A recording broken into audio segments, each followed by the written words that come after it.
Tem um pastor que eu acompanho e ouvi ele dizer assim certa vez: manter os olhos na eternidade é o que mantém a minha sanidade.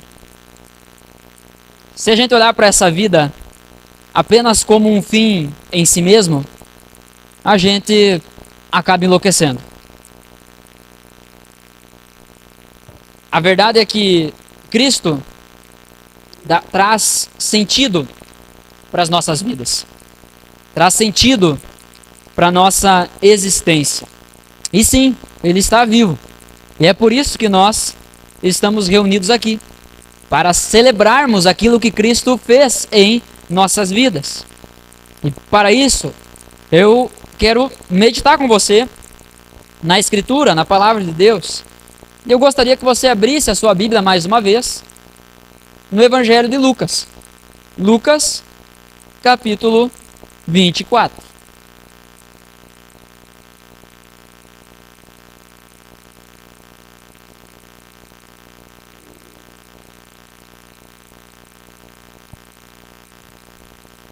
Evangelho de Lucas, capítulo 24. Nos últimos 3 domingos, nós estivemos numa trilogia no livro dos Salmos. Nós meditamos no primeiro domingo no Salmo 22, no segundo domingo no Salmo 23 e no terceiro domingo no Salmo 24.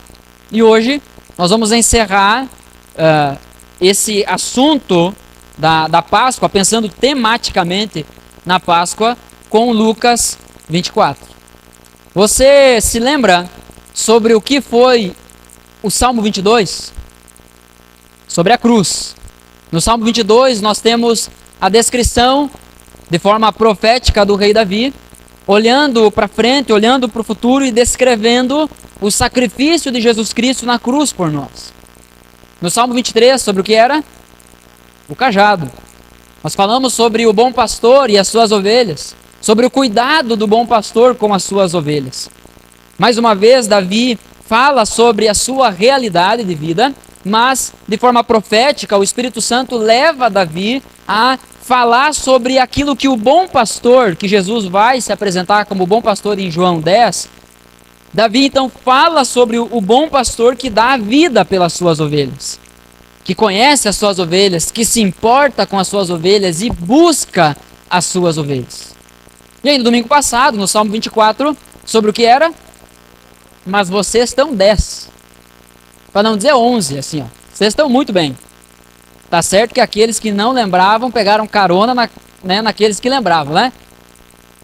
Mas o primeiro salmo foi sobre a cruz, o segundo sobre o cajado e o terceiro sobre a coroa. No Salmo 24 nós vemos ali um retrato do que seria Jesus ressurreto entrando nas portas dos céus. Para nenhum homem jamais as portas dos céus poderiam se abrir, porque não haveria um sequer digno para isso. Não haveria ninguém que poderia chegar lá e dizer assim, ó, eu sou bom o suficiente para entrar no céu, para entrar na salvação eterna. Nenhum de nós poderia fazer isso.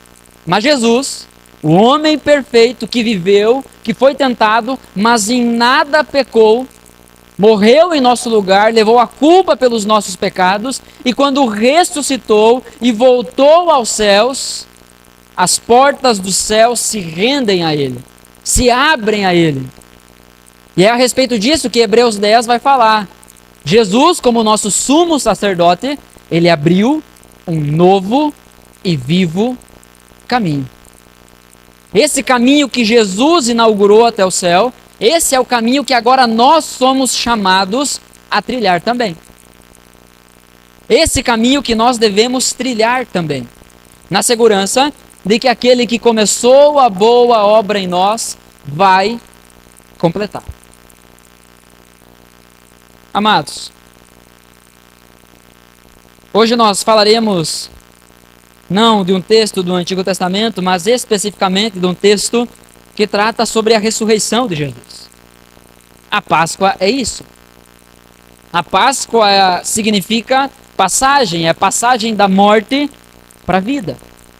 A Páscoa retrata a ressurreição de Cristo. É por isso que nós celebramos a Páscoa.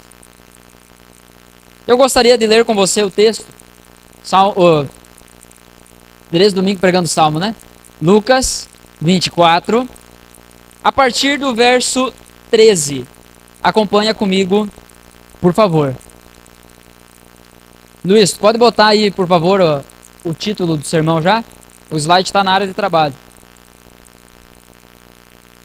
Vamos fazer a leitura. Lucas 24, a partir do verso 13, diz assim: naquele mesmo dia, 2 dos seguidores de Jesus caminhavam para o povoado de Emaús, a 11 quilômetros de Jerusalém.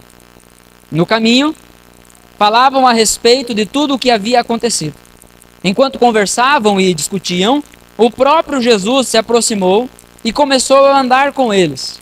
Os olhos deles, porém, estavam como que impedidos de reconhecê-lo. Jesus lhes perguntou: sobre o que vocês tanto debatem enquanto caminham? Eles pararam com o rosto entristecido.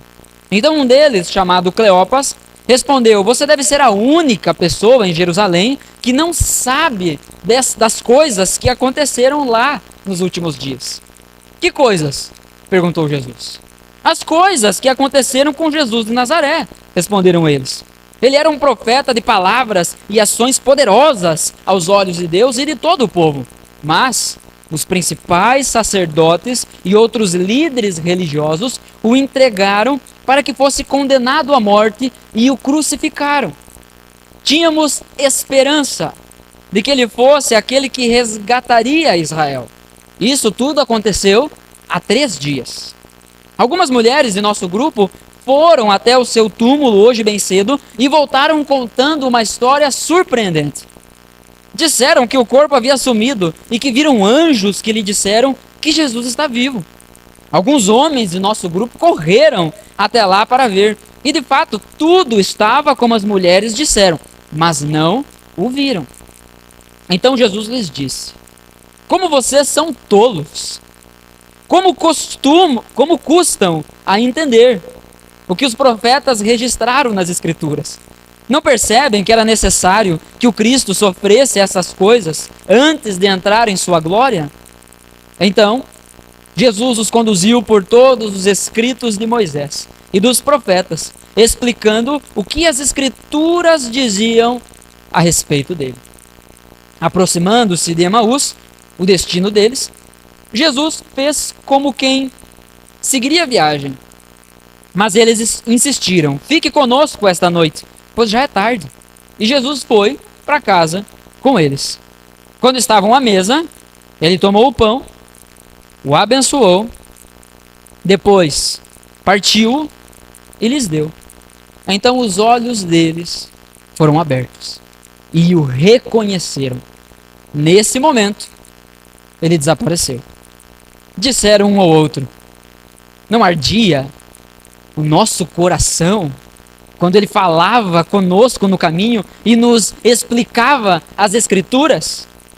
E na mesma hora levantaram-se e voltaram para Jerusalém. Ali encontraram os 11 discípulos e os outros que estavam reunidos com eles, que lhe disseram: é verdade, o Senhor ressuscitou. Ele apareceu também a Pedro. Vamos orar? A nossa oração ela vai ser bem específica. Nós vamos orar por 2 tipos de doença agora. A primeira doença é a mais nociva, a mais venenosa de todas. É o pecado. É o pecado que impede que os nossos olhos sejam abertos diante de Jesus para que venhamos a contemplá-lo, conhecê-lo, experimentá-lo. Nós vamos orar pedindo para que o Senhor abra o nosso coração. Mas nós também iremos orar por um outro tipo de doença nesse momento. O nosso irmão Júnior não amanheceu bem de saúde. Está em casa, esteve no hospital, fez exames. Provavelmente é dengue. E a Bianca veio aqui um pouco com as crianças, já retornou para cuidar dele. E o nosso irmão está, semana após semana, e não só no domingo, mas nos outros dias da semana também, servindo a nossa igreja.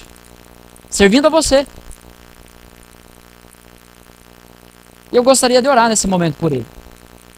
A nossa irmã Fran, que também, domingo após domingo, muitas vezes está aqui tirando foto e movimentando as nossas redes sociais. Também enviou mensagem um pouco antes do culto. Estava pronta para vir, mas também está ruim de saúde. Eu não vou dar mais detalhes, eu quero incentivar você a mandar uma mensagem para esses irmãos. Perguntar para eles se eles estão precisando de um remédio. Perguntar para eles se eles estão precisando de uma oração. Perguntar para eles se eles estão precisando de comida. E aí você vai e leva para ele. Seja uma bênção na vida do teu irmão. Não só hoje, mas amanhã e depois também. Eu gostaria de orar por esses dois tipos de doenças, então. As doenças que nós enfrentaremos aqui nessa terra, e provavelmente dentre nós aqui há tantas pessoas que sofrem também com doenças, com enfermidades. Mas Deus é poderoso e Ele pode curar isso. Se Ele quiser, Ele vai curar. Se Ele não quiser, mesmo assim, nós iremos glorificar o nome dEle. Porque sabemos que até mesmo nas doenças, Deus tem um plano. Citei esses dois nomes porque são dois nomes que estariam aqui essa noite servindo com a gente. E por conta disso, por conta dessas enfermidades, não puderam estar e até o nosso planejamento, num certo sentido, mudou. Mas eu gostaria que, se você também, aí, que sofre com algum tipo de enfermidade, que nesse momento você colocasse isso diante de Deus e creia. Creia que Jesus pode curar isso. Mas não significa que Ele te deve alguma coisa.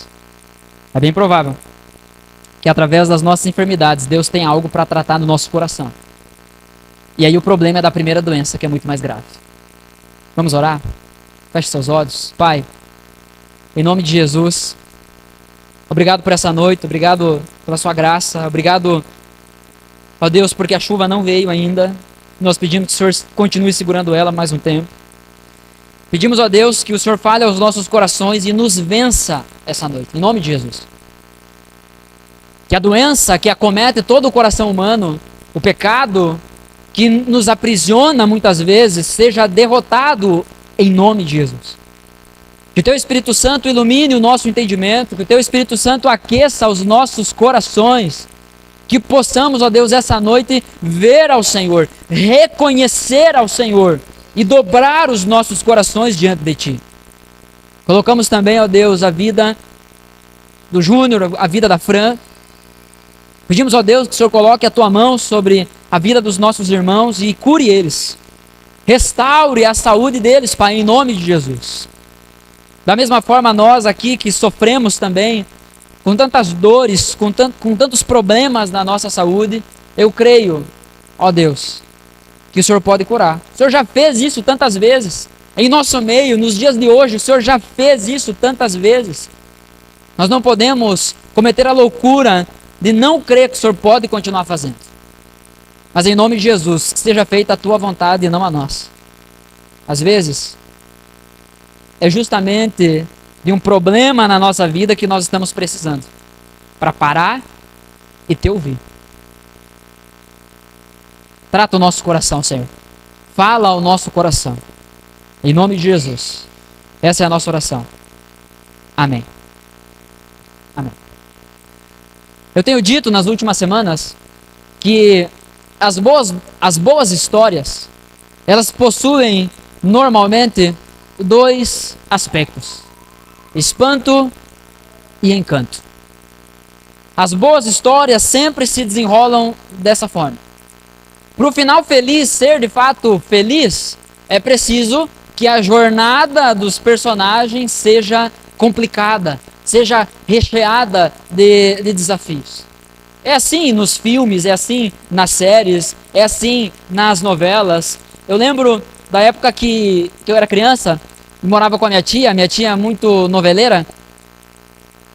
E eu lembro que as novelas sempre terminava o episódio, o capítulo do dia, com assim, um gostinho do que ia acontecer no outro dia. Ou quando chegava na última semana, que as redes de televisão, eles estendiam mais o horário da novela. para que pudessem contar mais história. E aí lá no primeiro capítulo da novela, lá no início, alguém morre. Alguém é assassinado. E aí ninguém sabe quem é. E aí passa toda a novela se desenrolando aquele enredo. Quem será que foi o assassino ou assassina? E cada vez que é relembrado daquele episódio, daquela cena, daquele assassinato, mostra apenas uma parte do corpo. Ao longo do tempo, vai mostrando algumas cenas que vão dando pistas a respeito do desfecho final, de quem é o assassino. Quem é o desgraçado que matou o teu personagem favorito? E aí, quando vai chegando nos últimos episódios, vai se desenrolando para o final, alguns detalhes começam a surgir e que fazem toda a diferença. Não são poucas as novelas que encerravam, não são poucos os filmes que encerram com uma verdadeira reviravolta.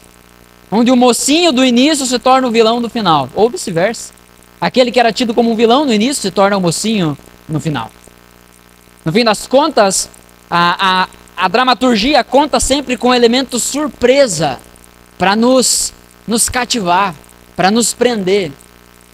Nesse sentido, a Bíblia não iria nos cativar, porque não há surpresa nenhuma. Pelo contrário, Deus criou todas as coisas e disse assim: se vocês comerem dessa fruta que eu disse que não pode comer, vocês vão morrer. Comeram, o que aconteceu? Morte. A morte física, que chegaria depois de um tempo, mas a morte imediata, espiritual, que era a separação de Deus. Adão e Eva foram expulsos do jardim. Zero surpresa. No momento em que Deus está mandando Adão e Eva embora do jardim, Deus diz, e quando ele está ali dizendo as consequências do pecado para Adão, para Eva e também para a serpente, ali já há uma promessa de que um dia viria um descendente de mulher, e por isso aí a importância da encarnação de Jesus Cristo, viria um descendente de mulher que esmagaria a cabeça da serpente. Na cruz, nós temos a serpente ferindo o calcanhar de Jesus. Ou seja, Jesus morre, mas ele ressuscita. A cabeça da serpente é esmagada. Jesus venceu. Zero surpresas. Isso está em Gênesis 3. Não é você não precisa ler todo o Antigo Testamento para chegar lá no Novo Testamento e aí então descobrir que, verdade. Não. Desde sempre esteve ali. O plano de Deus sempre esteve muito claro. O problema é que os nossos olhos, muitas vezes, estão fechados para isso. Não há surpresas, mas com certeza, a história da Páscoa, a história da redenção, também conta com esses dois aspectos: espanto e encanto. Um inocente, Jesus Cristo, ser cruel e injustamente condenado à morte deveria nos espantar. Assim como esse mesmo injustiçado que foi condenado à morte ressuscita, então da mesma forma isso deveria nos encantar. Mas muitas vezes nós meditamos tão pouco acerca da vida, da encarnação, da vida e da morte, ressurreição de Jesus Cristo, que isso, o enredo da redenção, passa diante dos nossos olhos como se fosse qualquer coisa. Não nos cativa. Ou melhor, até mesmo muitas vezes nos cativa menos do que uma série, do que uma novela. Muitas vezes nós ficamos animados para ver o próximo episódio da série. E a geração streaming vai entender bem do que a gente está falando, porque ali tu assiste um episódio e logo em sequência já tem outro.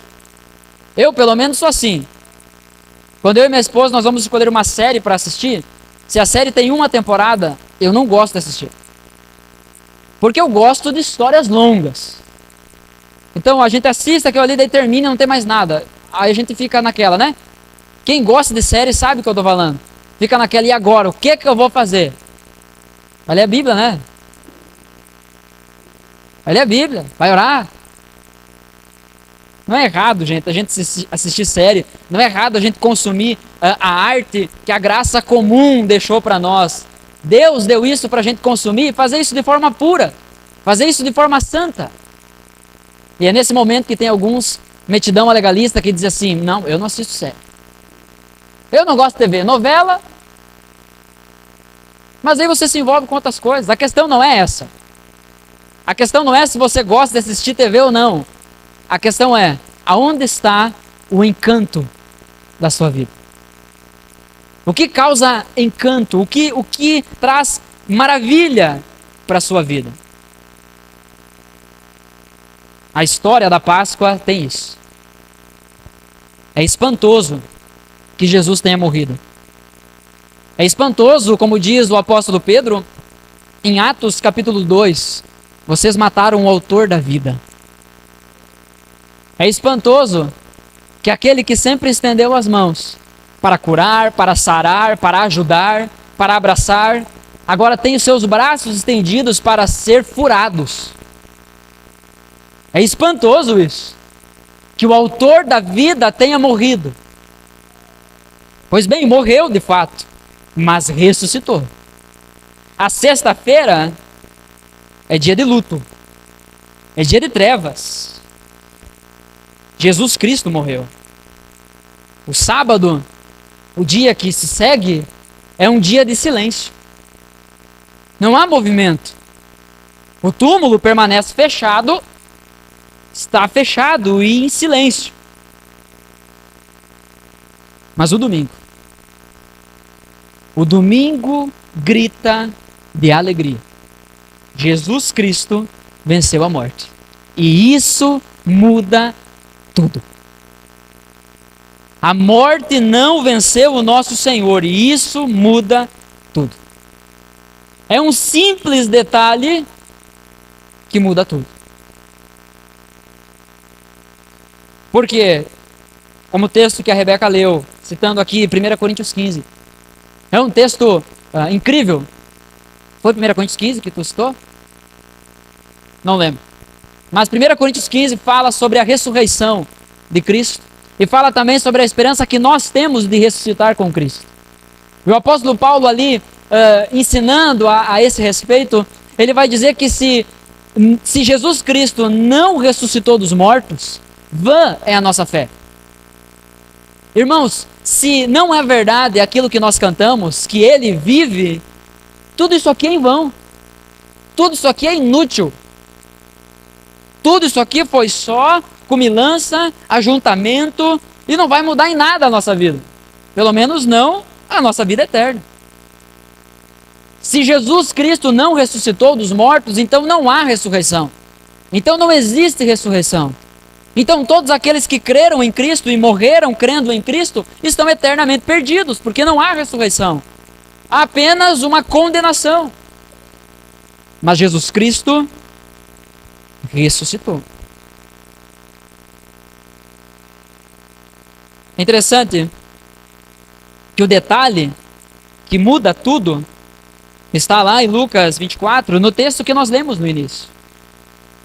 Nós lemos o versículo 5, 6, 7.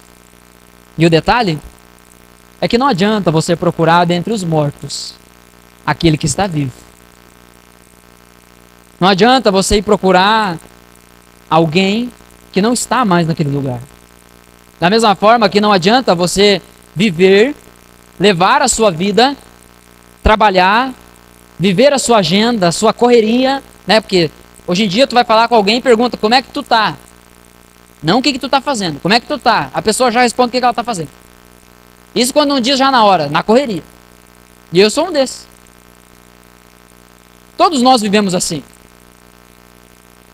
Mas não adianta nós afirmarmos e cantarmos que Jesus vive, se não vivermos de maneira que deixe isso claro. Não adianta procurar, não adianta viver como se Cristo estivesse morto.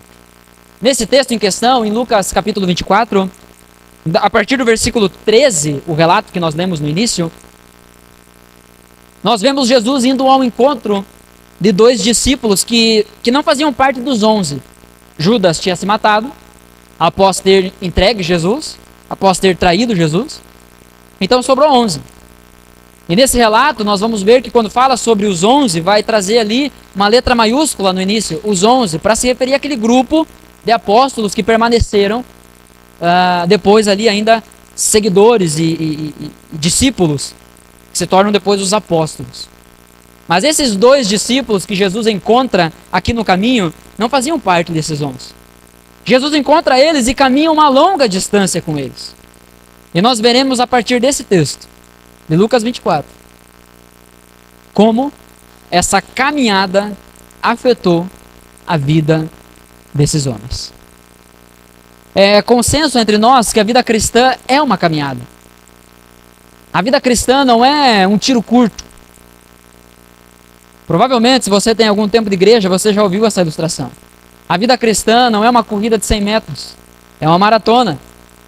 Não adianta você dar todo o gás no início e depois morrer no meio do caminho, não terminar a prova. É sobre perseverança, é sobre se manter no caminho. E eu quero fazer algumas considerações com você a partir desse texto. Mas antes de irmos para o primeiro ponto, eu gostaria de ler com você Lucas 24 a partir do versículo 1. Então acompanhe na sua Bíblia, por favor. Se você não tem Bíblia, pode colar do vizinho. Agora nisso aqui é permitido. Na escola não é permitido colar, viu? É pecado. Lucas 24, a partir do versículo 1, então, para entendermos melhor essa situação aqui que se passa. No primeiro dia da semana, ou seja, domingo, bem cedo, e aqui eu vou explicando para a gente entender um pouquinho melhor o texto, tá? Esse primeiro dia de semana aqui é o domingo da ressurreição, ok? É o domingo de Páscoa. No primeiro dia da semana, bem cedo, as mulheres foram ao túmulo, levando as especiarias que haviam preparado. E viram que a pedra tinha sido afastada da entrada. Quando entraram no túmulo, não encontraram o corpo do Senhor Jesus.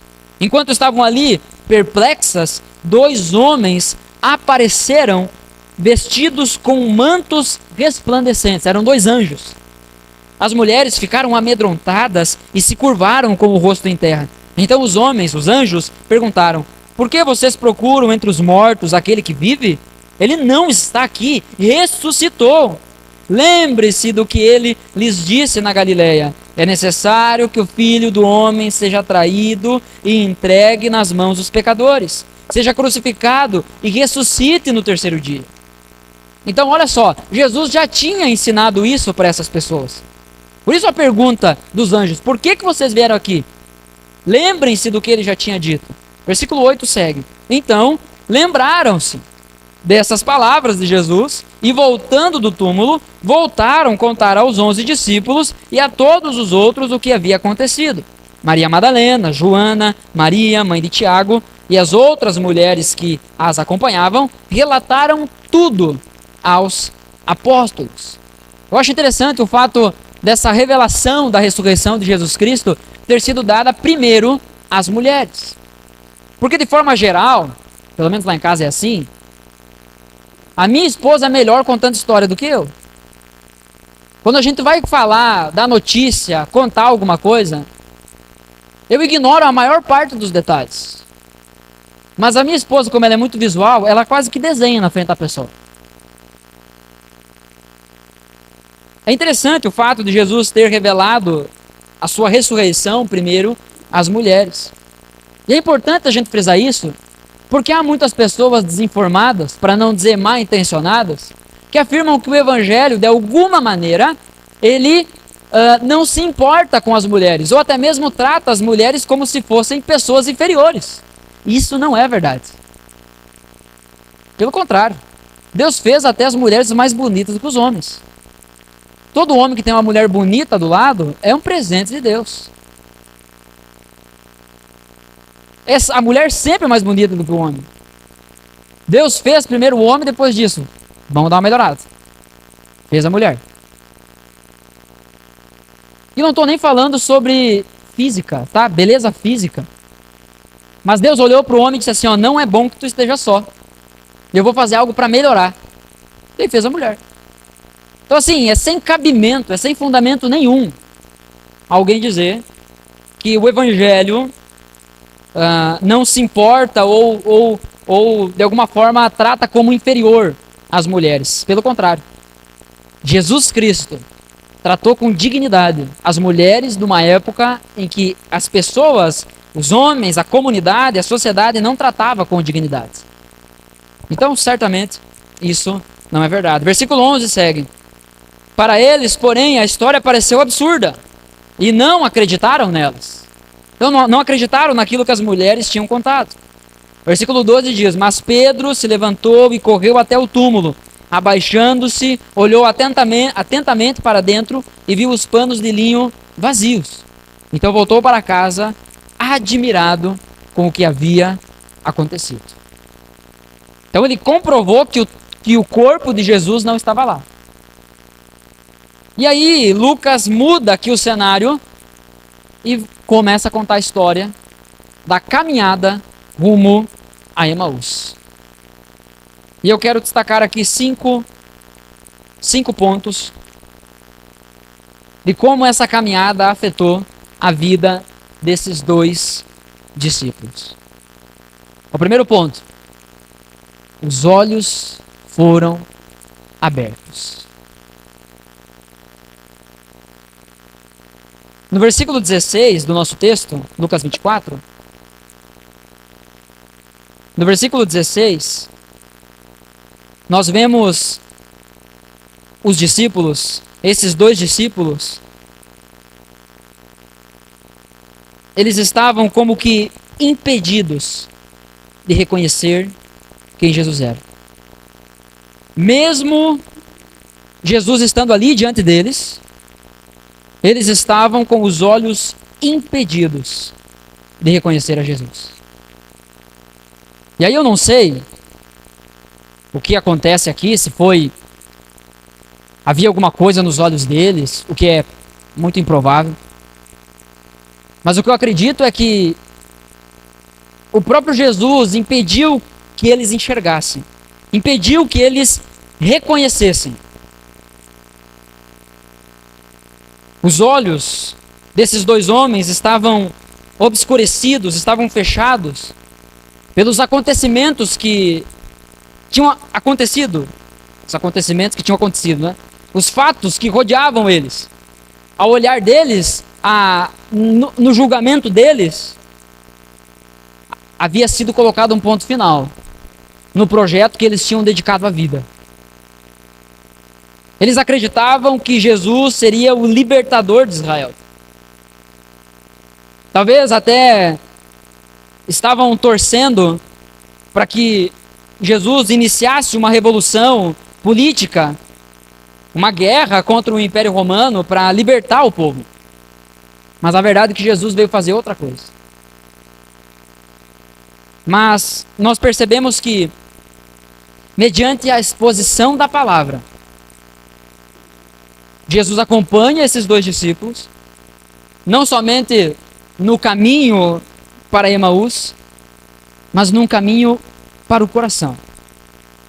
É isso que nos diz o versículo 31 do texto. Lá no versículo 31 diz: então os olhos deles foram abertos e o reconheceram. E nesse momento, Jesus desapareceu. Mas o que fez os olhos desses discípulos terem sido abertos? O que fez eles reconhecerem que de fato aquele homem, aquele aparente desconhecido, viajante que estava caminhando com eles, já por 11 quilômetros, o que impedia, o que fez esses homens de perceberem que era Jesus? No versículo 27, diz que Jesus conduziu esses homens por toda a Escritura, por todo o Antigo Testamento, que era a Bíblia da época, e mostrou em cada ponto aquilo que falava acerca dele mesmo, aquilo que profetizava acerca dele mesmo. Nós não temos um registro aqui do conteúdo, das palavras dessa mensagem, dessa exposição de Jesus, mas nós sabemos qual é o conteúdo disso aqui. O conteúdo é a Escritura. O conteúdo é Jesus dizendo: sabe o descendente de mulher que esmaga a cabeça da serpente? É Jesus. É o Cristo, é o Messias. Sabe o libertador de Israel que os profetas, Ezequiel, Jeremias, Daniel, Isaías, todos os profetas falaram acerca de um libertador? É esse, é Jesus, é o Messias. Mas não é esse tipo de libertação que vocês estavam esperando. Sabe aquele momento no deserto, onde o povo todo é atacado por serpentes por conta do pecado, e aí Moisés levanta uma serpente de bronze? Aquilo ali apontava para o Messias, para o libertador que viria, para o Salvador que viria. Eu gosto de ficar pensando sobre o conteúdo dessa mensagem que Jesus dividiu com eles. Como foi essa exposição de Jesus? O próprio Jesus pregando o Antigo Testamento para essas pessoas. E é a partir disso, esse é o ponto inicial, pelo qual os olhos dos discípulos são abertos. Não adianta, irmãos, nós desejarmos que as pessoas ao nosso redor tenham os olhos abertos, se nós não expusermos a palavra de Deus para elas. 1 Pedro vai afirmar que a nossa redenção, a nossa regeneração está fundamentada na eterna palavra de Deus. Se não for mediante a palavra de Deus, os olhos não serão abertos. As pessoas permanecerão como que com uma venda em seus olhos. Não é um convite para vir à igreja que vai abrir os olhos das pessoas, mas é a pregação do Evangelho. É a pregação da palavra. Não é simplesmente você ser um bom amigo, mas é você pregar o Evangelho. Porque assim, vamos falar bem a real. Se você ama Jesus e você ama os seus amigos, e o resultado disso é não pregar o Evangelho para os seus amigos, então ou você não ama os seus amigos, ou você não ama Jesus. A conta não fecha. Não é simplesmente um convite, não é simplesmente uma fala, mas é a pregação do Evangelho. É a partir disso que os olhos das pessoas serão abertos. Só que, além de falar, Jesus demonstra e relembra os seus discípulos sobre a sua missão. No versículo 26 do texto, ele lembra esses dois discípulos. A mesma coisa que o anjo falou para as mulheres, agora Jesus fala para os discípulos. Jesus fala para esses dois discípulos. Não percebem, versículo 26, não percebem que era necessário que o Cristo sofresse essas coisas antes de entrar em sua glória? Por que vocês estão andando entristecidos, desanimados, andando quase que como se estivesse fazendo um cortejo, uma caminhada fúnebre? Não adianta andar como se ele tivesse morto, porque ele está vivo. Jesus está vivo. E Jesus fala isso tudo antes mesmo de abrir os olhos daqueles dois discípulos. Então no versículo 26 ele fala a respeito disso. Mas lá no versículo 30 ele mostra isso.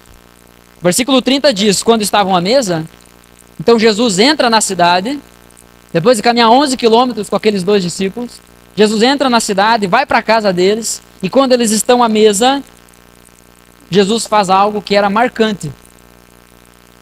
Jesus faz algo que os discípulos sabiam, já tinham testemunhado muitas vezes. Que era o quê? Partir o pão. E o próprio Jesus, na última ceia, com os seus discípulos, ele estabelece ali a ordenança de celebrar a ceia até que ele venha.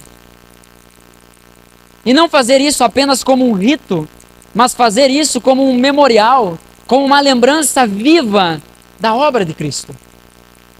E aí Jesus estabelece então que os elementos da ceia seria o pão, que representa o corpo de Jesus, que foi entregue, que foi moído por nós na cruz, e o fruto da videira, o vinho ou o suco de uva, que representa o sangue de Jesus, o sangue da nova aliança, que nos purifica e nos perdoa de todo pecado e de toda injustiça. Quando Jesus senta à mesa com aqueles dois discípulos, e ali depois de expor as Escrituras, depois de lembrar aqueles dois discípulos que era necessário que o Messias, que o Filho de Deus passasse por tudo aquilo, Jesus repete o gesto que ele já tinha feito tantas vezes, ele parte o pão. Ele dá graças e ele entrega. Quando ele entrega o pão, quando eles recebem essa atitude de Jesus, os olhos deles se abrem. E quando eles, como que num salto de alegria, eles entendem que era Jesus que estava ali com eles, que de fato Jesus havia ressuscitado, Jesus some. Pensa. Jesus está aqui e não está mais. Agora que eu reconheci. E aí os dois começam a conversar, mas como assim? Era ele o tempo todo? Como assim? Era ele que estava caminhando com a gente, era ele que estava conversando com a gente. E aí vem o segundo efeito que Jesus causa no coração desses discípulos, Jesus causa na vida desses discípulos, nessa caminhada em Emaús. Eu quero convidar você a pensar nisso, como uma caminhada. Em primeiro lugar, os olhos deles são abertos mediante a Escritura e mediante, mais uma vez, o testemunho de que, de fato, Jesus é Deus. Ele é o Salvador. Ele fala e demonstra isso. E após os olhos deles terem sido abertos, vem o segundo ponto aqui do texto, que está no versículo 32, aqui de Lucas 24, que diz: disseram um ao outro, não ardia o nosso coração quando ele falava conosco e nos explicava as Escrituras? Sabe quando tu fica desconfiado de uma coisa e depois lá na frente, quando aquela coisa acontece, tu diz assim, eu sabia, eu vi que tinha alguma coisa. É isso aqui, só que assim, elevado a um negócio muito mais espetacular. Porque enquanto Jesus explicava as Escrituras e falava sobre o Evangelho que é pregado desde Gênesis, quando Jesus está explicando e pregando ali para eles, o coração deles começou a reagir àquilo. Porque é assim que o verdadeiro crente se comporta diante da exposição da palavra. Ele não fica dormente, ele não fica passivo, indiferente, negligente. Isso é a característica dos mornos. Mas o coração dele é aquecido, é animado.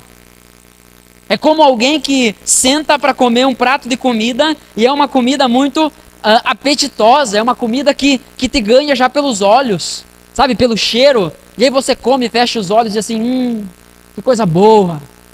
Sabe, é isso. E é claro que eu estou usando apenas isso como ilustração. Mas o coração é aquecido, o coração se deleita nas verdades de Deus. Perceba o contraste, irmãos. Lá no início da caminhada de Emaús, esses dois discípulos estavam como que com os olhos fechados, impedidos de reconhecer quem Jesus era. Mas depois Jesus lembra eles, Jesus mostra para eles, e agora os olhos deles estão abertos. Agora eles enxergam. Agora eles reconheceram Jesus. Mais uma vez aqui no início da caminhada, o coração deles estava entristecido. Mas agora, o coração deles estava aquecido.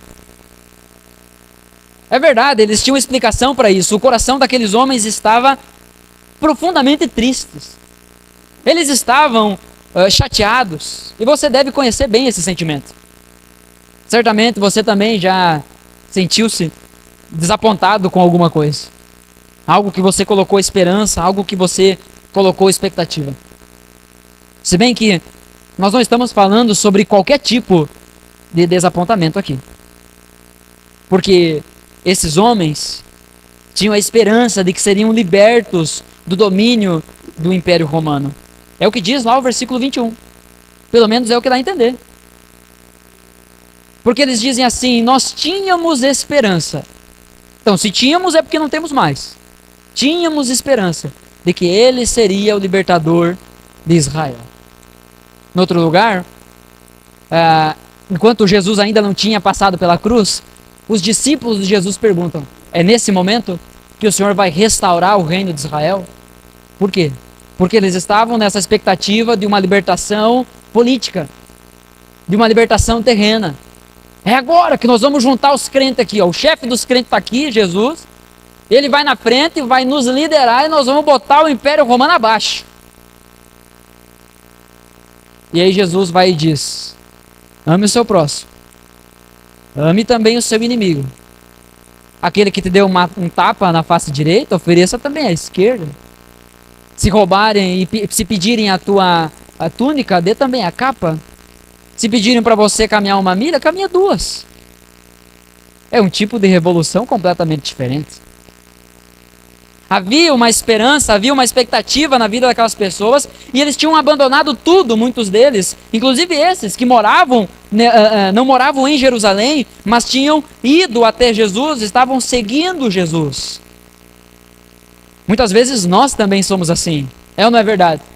Nós projetamos sobre Cristo alguma coisa, nós projetamos sobre Ele um ideal.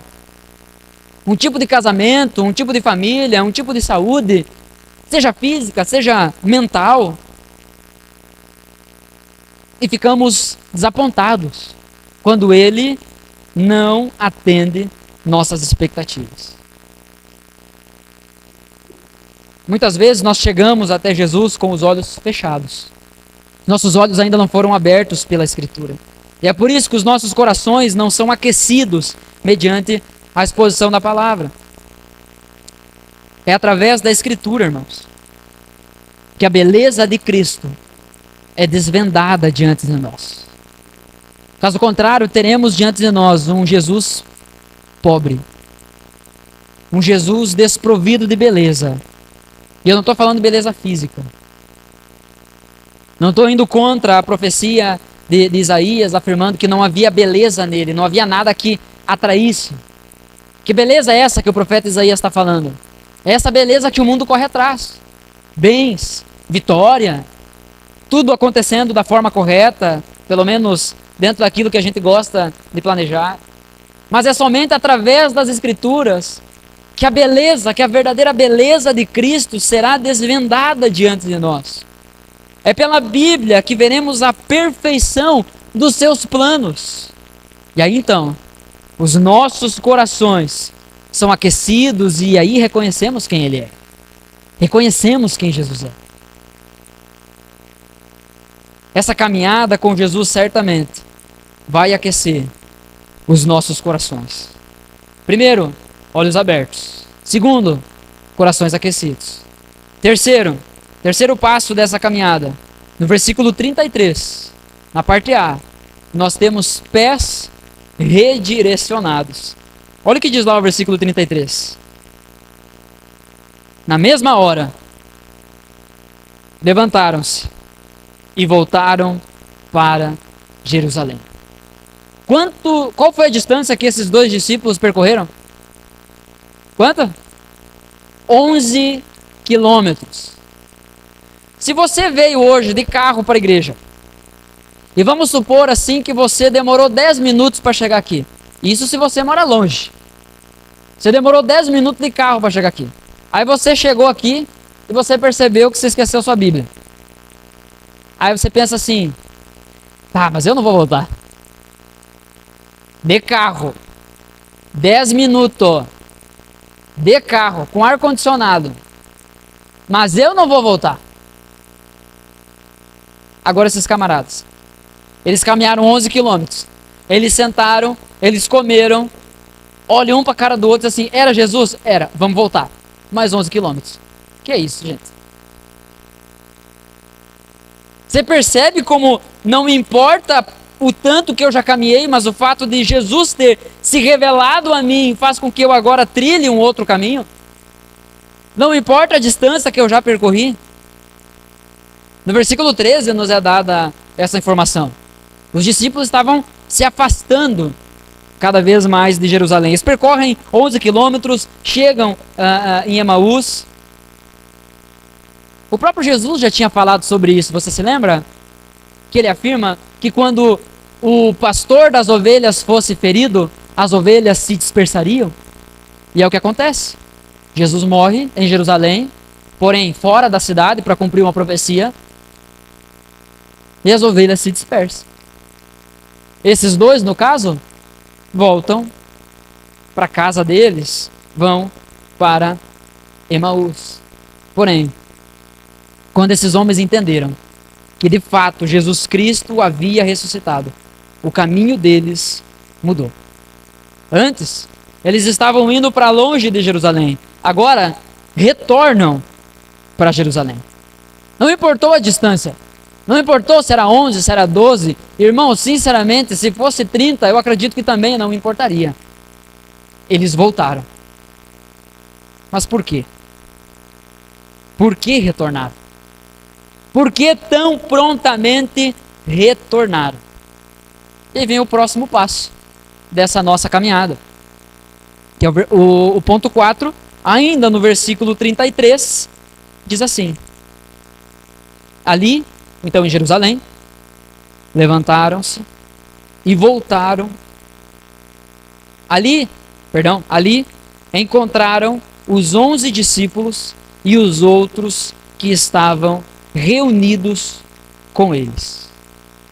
Por que retornaram? O fato de Jesus Cristo ter se revelado apenas aos 2 discípulos de forma específica não significa que os 2 discípulos poderiam viver a plenitude da vida cristã sozinhos. Eles precisavam se reunir com os outros discípulos de Cristo. E essa certamente é uma característica do bom cristão, ou como eu digo, do crente bom. O crente ruim, ele não gosta de gente. O crente bom, às vezes, também não gosta. Mas ele sabe que precisa delas. E por isso se reúne com elas.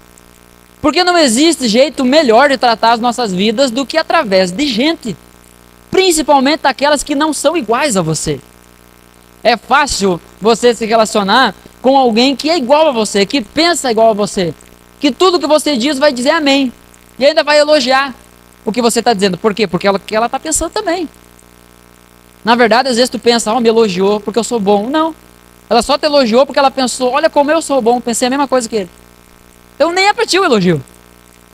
Mas é fácil relacionar com pessoas que pensam, que agem, que andam, que se vestem, que cheiram igual a gente. Mas é justamente quando nós começamos a nos relacionar com pessoas que se diferem de nós, que nós somos moldados por Deus. E caminhar com Jesus gera isso em nós. Eu não sei se você tinha um lugar melhor para estar hoje. Eu não tinha. Ah, pastor, mas tu é o pastor. Nem vem. Não vem com essa. Jesus, tu sabe que esse é o lugar que eu gostaria de estar agora. Irmãos, eu já falava isso há muito tempo. Antes de saber que queria ser pastor, antes de entender que Deus tinha me chamado para isso. Eu nunca entendi como o crente afirma ser crente e não gosta de estar com os outros crentes. Eu nunca entendi isso. Porque se vir à igreja, se estar com os irmãos, se reunir aqui no domingo, na quinta-feira, para orar com e pelos seus irmãos, inclusive quinta-feira tem reunião de oração, tá? Esteja aqui. Se reunir a cada 15 dias com os irmãos no PG, para mais uma vez ali compartilhar das nossas vidas, falar sobre as nossas vivências. Gente, isso não tem valor. O problema é que muitas vezes nós encaramos isso só como mais uma coisa na nossa agenda. E quando é só mais uma coisa na nossa agenda, qualquer coisa é mais importante. Ah, eu não vou porque eu tenho aniversário do cachorro do meu primo. Qualquer coisa é mais importante, gente. Ah, eu não vou porque eu estou cansado. Eu vou fazer uma pergunta verdadeira aqui.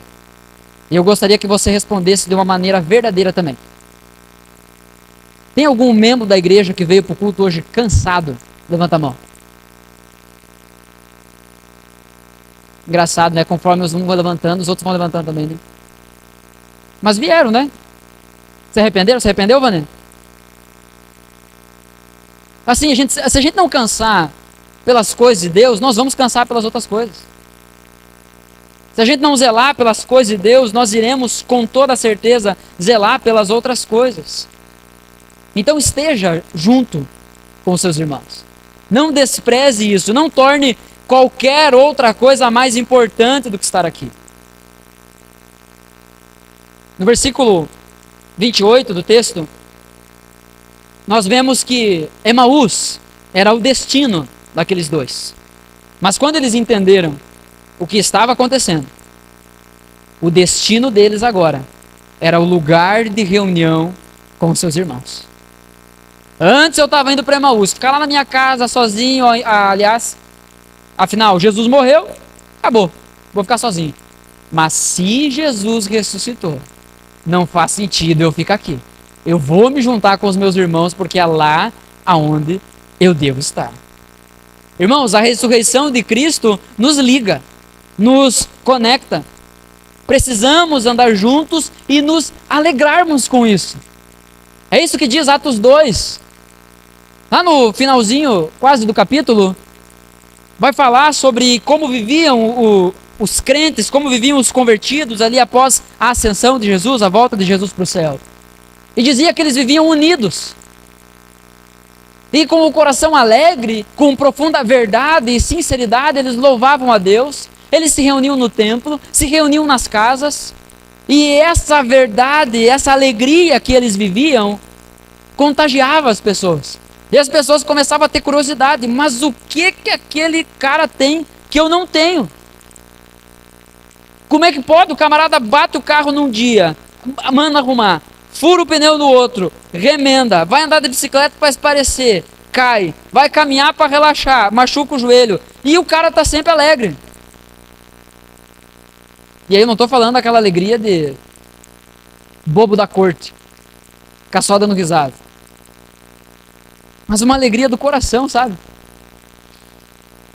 Alegria de quem não coloca nessa vida a esperança. Não é nas coisas dessa vida que está a nossa esperança. Nós precisamos mais disso, irmãos. Nós precisamos lembrar que Cristo está vivo. E que nós nos alegramos em nos reunir para louvarmos o nome dele. Em quinto lugar, nós temos, no versículo 34, bocas abertas. E aí eu falei devagar para não ficar parecendo que é uma palavra só, né? Que é aquele xingamento.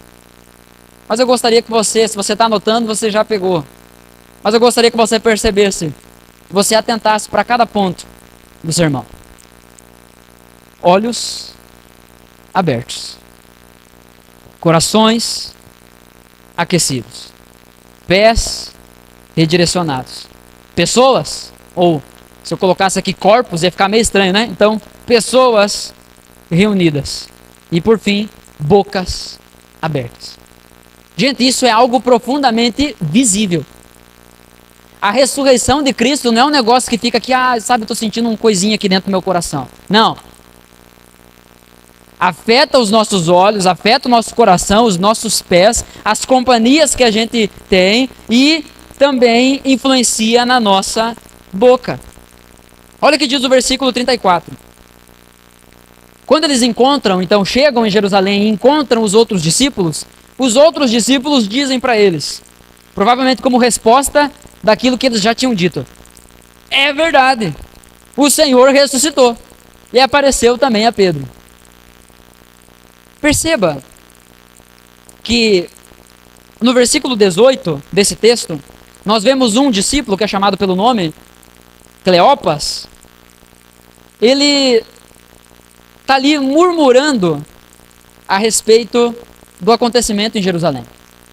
Quando Jesus se aproxima, eles ainda não tinham reconhecido a Jesus, ele se aproxima e pergunta: o que vocês estão discutindo e murmurando aí? E aí Cleopas olha para Jesus e diz assim: mas é só tu que não sabe das coisas que aconteceram? Sabe quando tu já está amargo e alguém chega para te perguntar como é que tu tá e tu diz assim: mas tu não sabe o que está acontecendo? Que mundo tu vive? Tu anda desligado? Sabe, já sai dando coice na pessoa também.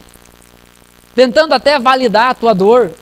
Tentando trazer peso para a tua amargura. Tentando validar a tua amargura. Da mesma forma que tem pessoas com dificuldade para falar, há pessoas com dificuldades para não falar. Mas até as pessoas mais introspectivas, mais tímidas, até essas pessoas, elas falam. A questão é que não falam tanto com tantas pessoas. Mas com as pessoas mais próximas, elas falam. A pergunta que fica é: o que nós estamos falando? Para o que? Para qual propósito a nossa boca está aberta. Será que é só para comer?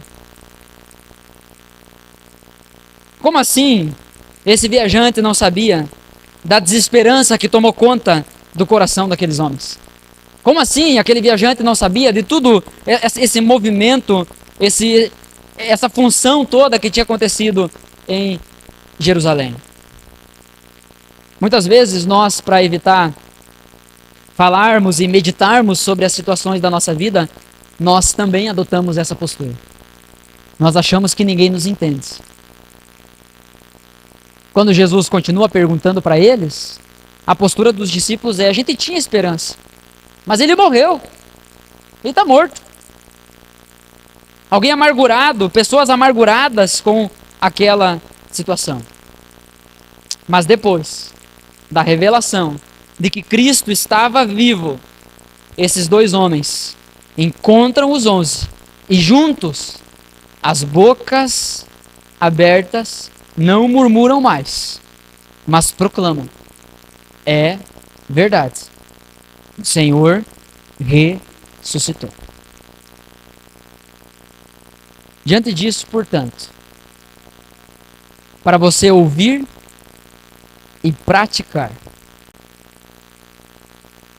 nós podemos ver muitos milagres e ouvir ensinos cheios de sabedoria. Porém, se os nossos olhos não forem abertos, nós permaneceremos na escuridão. Se o nosso entendimento não for iluminado pela luz de Cristo, permaneceremos em trevas. E é através da palavra de Deus, que enxergaremos quem Ele é. É impossível você conhecer de fato a Jesus sem a palavra de Deus. É impossível.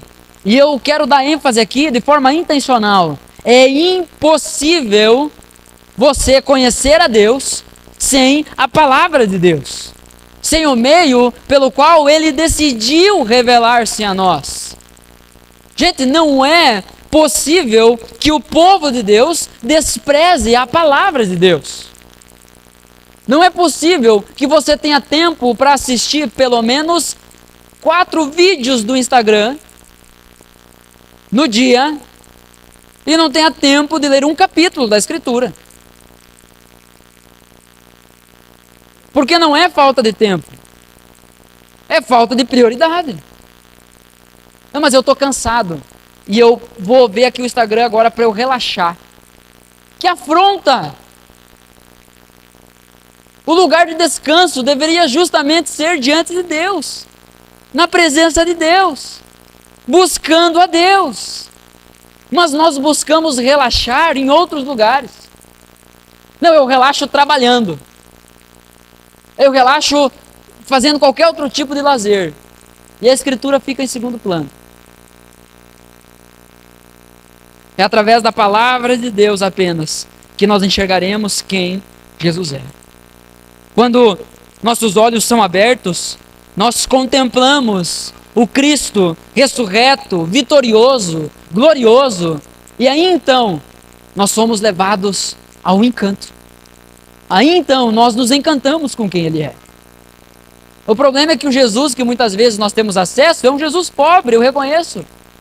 É um Jesus fraco. É um Jesus que não tem poder, é um Jesus que não salva. É um Jesus que no máximo, se você rezar muito, Ele vai ficar com pena de ti. Mas esse não é o Jesus da Bíblia. Nós precisamos caminhar com Jesus para termos nossos olhos abertos a partir da palavra de Deus. E aí então, veremos esse Jesus que ressuscitou, que é vitorioso e que é glorioso. Os nossos corações, portanto, devem ser aquecidos por essa verdade. Os nossos pés devem ser redirecionados por essa verdade. As nossas reuniões devem celebrar esta verdade. As nossas bocas devem abrir-se para proclamar esta verdade. E a verdade, irmãos, é uma só: Cristo está vivo. E isso muda tudo. Ou pelo menos deveria. Pelo menos deveria mudar a forma que vivemos. Na sexta-feira, Jesus Cristo morre. Mas no domingo, ele ressuscitou. A Páscoa é uma das datas mais especiais dentro do calendário cristão. Que dia maravilhoso, irmãos. As trevas foram derrotadas. O nosso Senhor venceu. Você crê nisso? Você crê nisso que nós acabamos de cantar? Que é porque Ele vive eu posso crer no amanhã?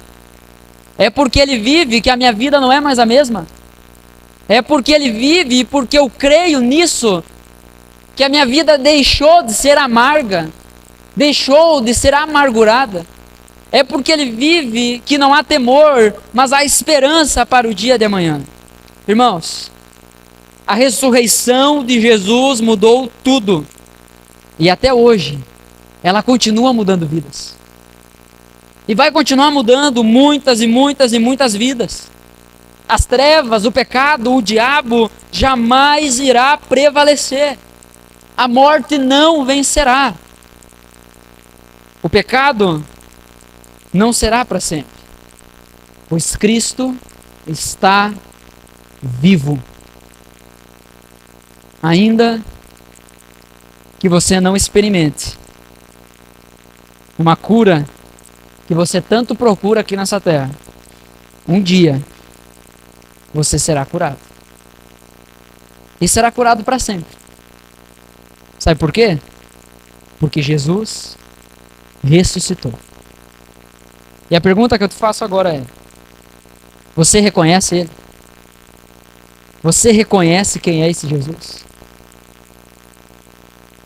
Porque essa noite Ele te chama para abrir os teus olhos, para aquecer o seu coração, redirecionar os seus passos, te reunir com pessoas que buscam a Ele e colocar um novo canto em sua boca. Não mais abrir a boca para falar ou simplesmente reclamar da vida, porque tem muita coisa que a gente poderia reclamar. Mas porque Ele está vivo, tudo muda. Eu gostaria de orar com você nesse momento. Feche seus olhos, por favor.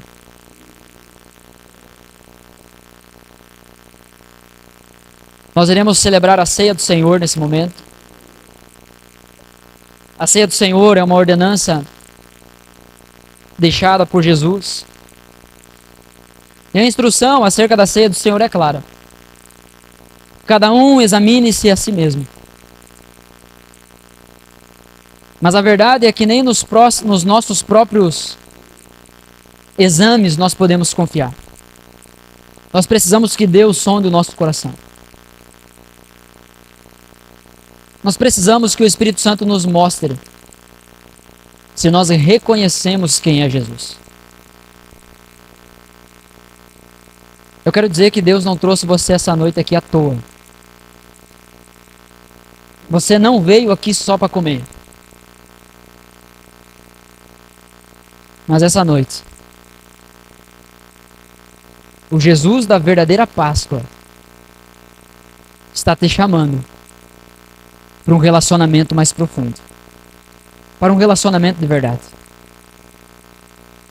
Chega de viver essa vida sem sentido, que até em alguns momentos desfruta de alegrias passageiras, mas que no fim do dia, ou no fim da semana, ou no fim do mês, mas em algum momento, o vazio sempre volta. É Jesus que vai abrir os teus olhos. É Jesus que vai aquecer o teu coração. É Jesus que vai dar um sentido para a tua vida. Porque Ele é a própria vida. E Ele não está morto. Ele está vivo. E é isso que nós celebramos com a ceia do Senhor. Nós cremos que esse Jesus que morreu e ressuscitou, morreu pelos nossos pecados. E assim nos salvou da condenação do inferno. Então, se você crê em Jesus, se você crê que Jesus Cristo morreu pelos seus pecados, você pode e deve participar da ceia. Mas não é só isso. Você precisa crer também que Jesus Cristo voltará, que Ele está vivo. Se você vive a sua vida em função de qualquer outra coisa no futuro, e não com uma santa expectativa do eterno, da eternidade que há em Cristo Jesus, você está vivendo a sua vida de forma fútil. Você está correndo atrás de riquezas desse mundo, e essas riquezas do mundo, elas irão virar pó. O teu dinheiro vai se desfazer, vai perder o valor. Aquilo que tu construiu vai cair. A tua plantação vai secar. O teu rebanho vai morrer. Tudo isso vai acabar. Não importa o tempo que dure, vai terminar. Porque a única coisa que permanece para sempre são aqueles que confiam as suas vidas ao Senhor. Então a nossa expectativa, a nossa esperança precisa estar em Cristo. Então, se você crê que Jesus está vivo e que Ele voltará para nos buscar, você pode e deve participar da ceia. Porém, há um terceiro aspecto da ceia. A ceia aponta para o passado, aponta para o futuro, mas também aponta para o presente. Como você pode afirmar que crê em Jesus, que Ele morreu pelos seus pecados, que Ele te salvou? Como você pode afirmar que Jesus Cristo vai voltar para te buscar e que você vai com Ele, se hoje você vive como Jesus estivesse morto?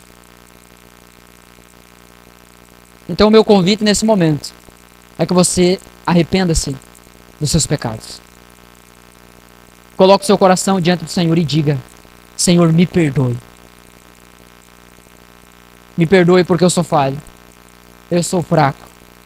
Me perdoe, Senhor, porque é muito fácil. Eu me abraço aos meus pecados e descanso nos meus pecados.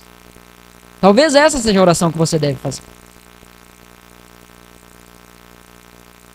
Se tudo isso que eu falei fez sentido para você, e você gostaria de participar da ceia, porque você crê nessas coisas, tem outra coisa que você precisa fazer primeiro. Você precisa tomar a decisão do batismo. Porque não adianta você dizer aqui que crê, se você não assumir publicamente que crê. Jesus não é um caso de amor secreto. Jesus é um casamento público. E é por isso que nós celebramos a ceia, para anunciar que Ele nos comprou, que nós somos dele, e que nós o amamos, que nós o reconhecemos. Enquanto nós cantamos, eu gostaria que você, que vai participar da ceia, você viesse aqui à frente e pegasse, nessa ordem, primeiro o suco e depois o pão, e voltasse para o seu lugar. Quero convidar que todos se coloquem em pé. Nós vamos orar nesse momento. E enquanto cantamos, você pode vir aqui e pegar os elementos.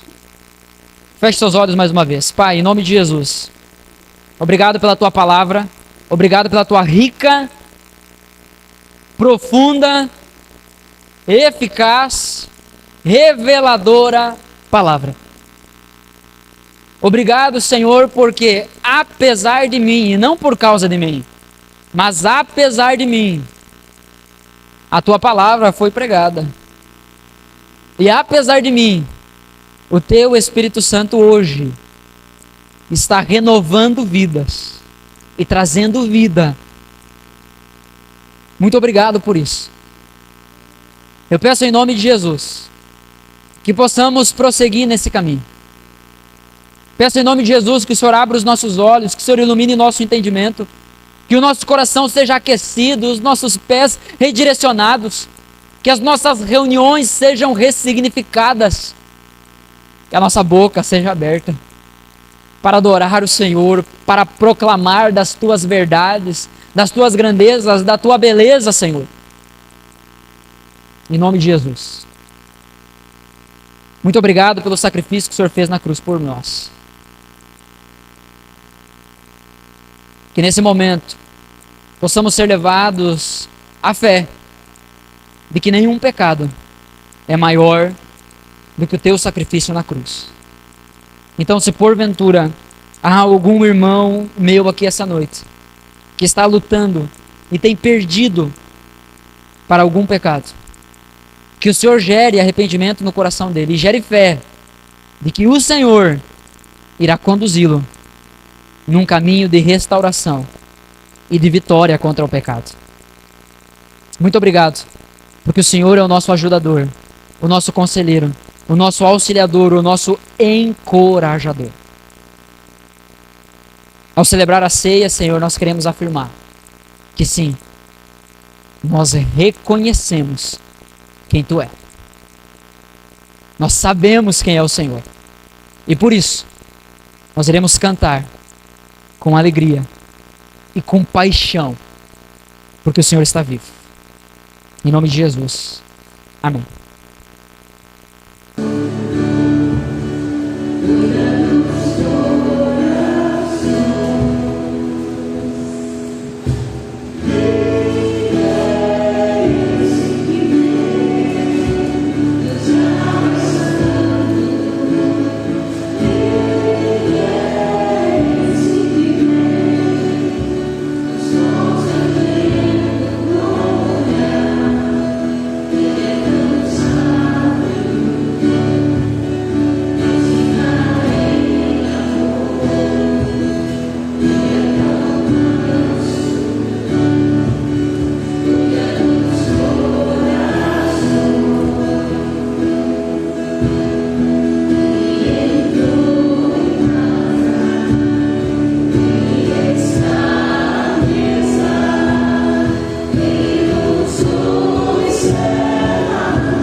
Aguardamos esperançosamente o dia em que será revelada a glória de nosso grande Deus e Salvador Jesus Cristo. Ele entregou sua vida para nos libertar de todo pecado